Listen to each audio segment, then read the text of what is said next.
Hello, everyone, and welcome to our March series of interviews that we with members of our Cincinnati community and also around the world as well. Today, we're meeting with Audrey for LifeCenter, which is organ donor. So, Audrey, I'm going to begin by asking you. First, let me start this again and say thank you so much for being here and for the program with us. Can you tell us a little bit about yourself and your connection to LifeCenter? So yes, I am, like you said, the community outreach and educator associate for LifeCenter. And so LifeCenter, we're the what's called an organ procurement organization. Locally, we serve more than 2 million people, and we work with about 46 facilities to make organ, eye, and tissue donation possible as an OPO, serving 16 counties throughout the tri-state area, which includes Southwest Ohio, Northern Kentucky, and Southwest or Southeast Indiana. And so we're pretty busy making sure that donation happens. And so I work in the community. I do education within those communities that we serve, so our within our service areas. And then I also do education within the high schools that are in our service areas. And the reason why we are in the high schools is because students are typically thinking about getting their driver's license while they're in high school. And that is the time where they make the decision if they are going to register as an organ, eye, or tissue donor. And so we want to make sure that they have the information and the facts they need in order to make an informed decision. So, so that's my role at LifeCenter. And then personally, I had a brother who passed away about 9 years ago. And was able to give the gift of life through organ and tissue donation. And so I also have a personal connection to donation in that way. Wonderful. What a blessing to be able to literally give the gift of life to other people. Yes, yes. So you've talked a little bit about what LifeCenter is. So I think we'll go on to talk about that we have around organ donation. I sometimes think that when we hear organ donation, it sounds very unknown and perhaps scary. Give us the truth. Yeah, so it is a you know, it's one of those subjects that it's scary because there are a lot of unknown. And not only that, people don't typically like to talk about death. And so, you know, it's not something that we would typically talk about at the dinner table, but it is a necessary conversation because it is a decision that you are making, you know, for your end of life or afterlife. And so it's a decision that you have to make so that your wishes are honored after you pass. And so a lot of times there are myths that go along with the fear, or that brings about the fear that people have when it comes to donation.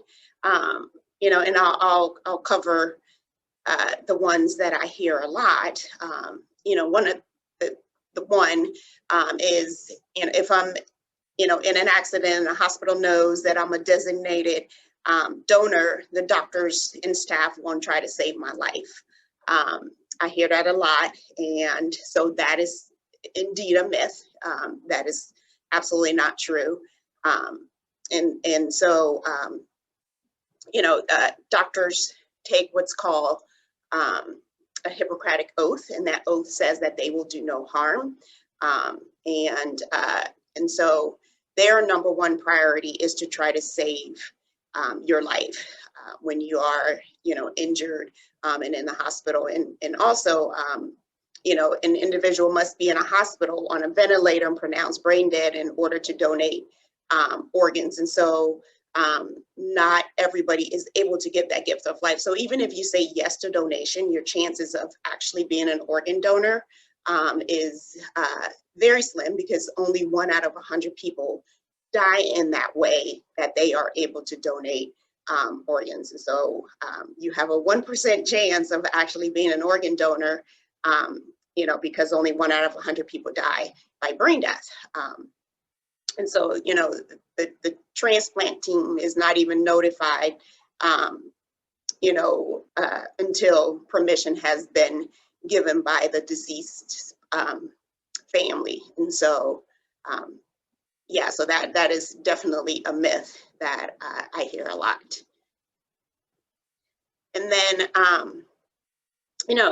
another one I hear too, especially from, older people, is, a history of medical illness will prevent me from becoming an organ donor. And that is also not true.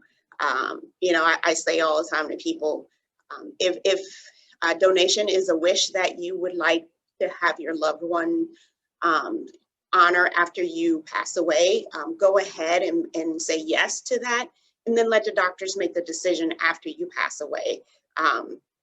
Very few medical conditions automatically disqualify you from donating organs. Doctors actually evaluate each potential donor on a case-by-case basis to ensure the safety of transplant. And so despite former diseases, certain organs may be healthy and a match, for transplant. For instance, those who have undergone cancer may still be able to donate even their eyes.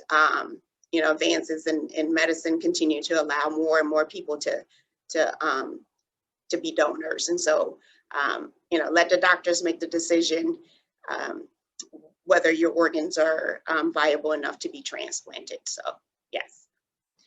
And then, speaking of our older population, that leads right into the next one, which, I'll hear people say, well, I'm too old to be a donor.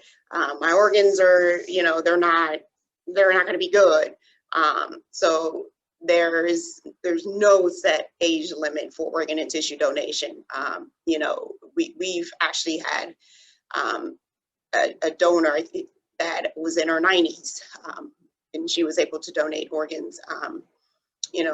Just like the illness myth, the decision to use your organs is based on strict medical criteria, and the doctors evaluate each potential donor on a case-by-case basis.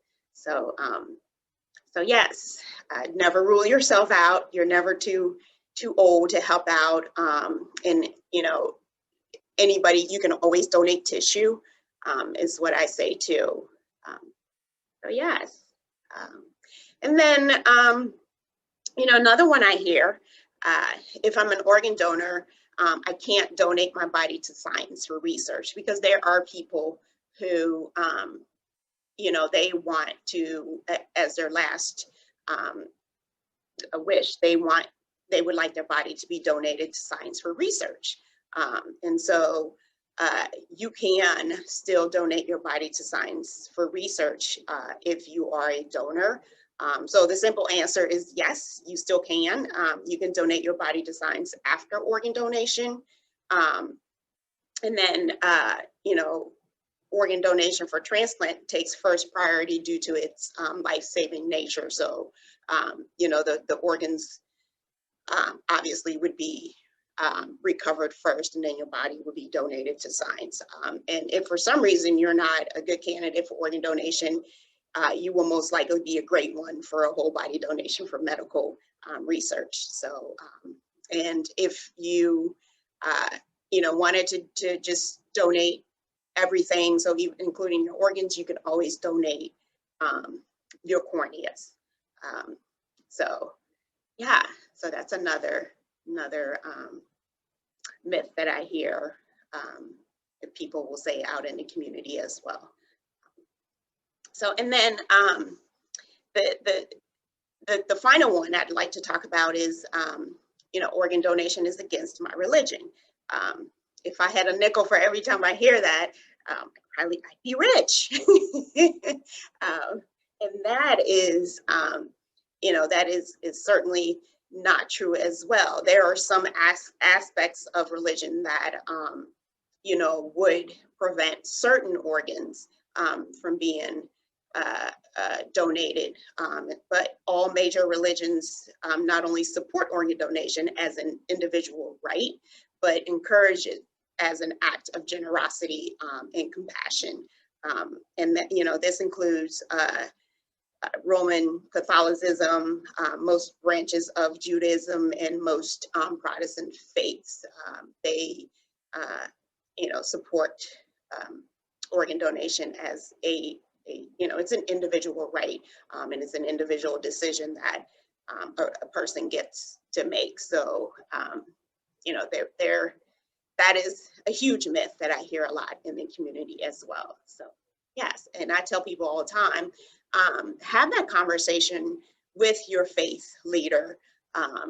You know, if you're having questions, if you're having doubt about what your specific religion, how they view organ donation, have that conversation with your faith leader, you know, and that would be helpful in making a decision. So, and so yes, and so those are the big ones, I like to call it, that I hear a lot of times, that, you know, would keep someone from becoming a donor. Because, you know, I said earlier that I'm in the high schools as well, and, you know, and sometimes I'll get, you know, some of the kids will say to me, but so why wouldn't somebody be a donor?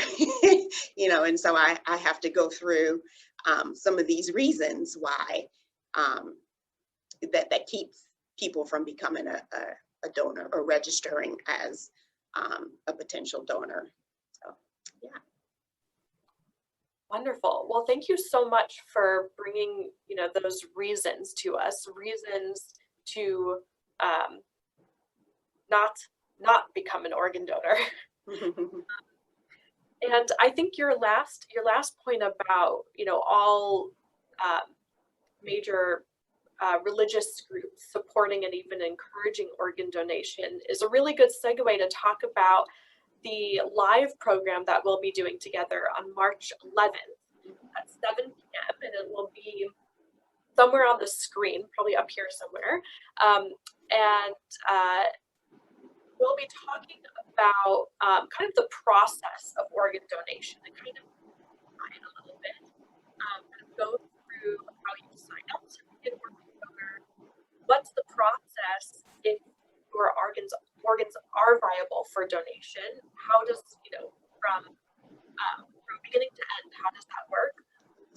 And then we'll end with talking about what's Jewish about organ donation, because that really is, I think, just from what you were saying, that sounds like it's kind of it's easy, because when we're scared of something, right? Justify why, well, religion says I can't do it. You know, I'm gonna kind of hide behind that, but the reality is that doesn't help save lives. So I do have one question for you from your presentation. That like 1% of people can be organ donors, but does that apply to tissue and eye donation as well, or is there a larger chance of? So that's a great question. Yes, so it's different for tissue and eye donor. So anybody can be a tissue or an eye donor. You don't have to die by brain death in order to donate tissue or eye. And so, so yes, anybody can be a tissue or I donor. And so that was one of the reasons too why I said go ahead and register if that's what you want your wish to be, because you can always help somebody by donating tissue. And tissue includes, I know a lot of times when we say tissue, people usually think skin, but tissue includes not just skin, but bone, and we say eye, but it's really your corneas, ligaments, tendons, veins, cartilage. Those are all forms of tissue. And actually one tissue donor can enhance up to 75 people's lives. And so that's a lot of people that a tissue donor is able to help. And an organ donor can save up to 8 people's lives. So if you are indeed able to be an organ eye and tissue donor, the potential is there for you to help over 100 people's lives by being a donor. So yeah, so it is actually a great gift that someone is able to give. And yeah. Wonderful. Well, I am, I have to say that you've told me that statistic, that one tissue donor can help 75 people. You've told me that a few times, and every time you say it, I'm like, wow, that's unbelievable. Like the impact that we can have after death. So thank you for sharing that again. And that's all the questions I have. I hope that whoever's watching this will join us on March 11th, because the process of registering and the actual process of organs being donated is much less scary, I think, than we sometimes think about it. It's much so interesting, and so I'm so happy that you're here, Audrey, to be able to bring this to us, to demystify it, like I said, and to hopefully get some more people registered to help save lives. Absolutely, yes. Well, thank you again, and hopefully we will see you on March 11th. Yes, it's my pleasure.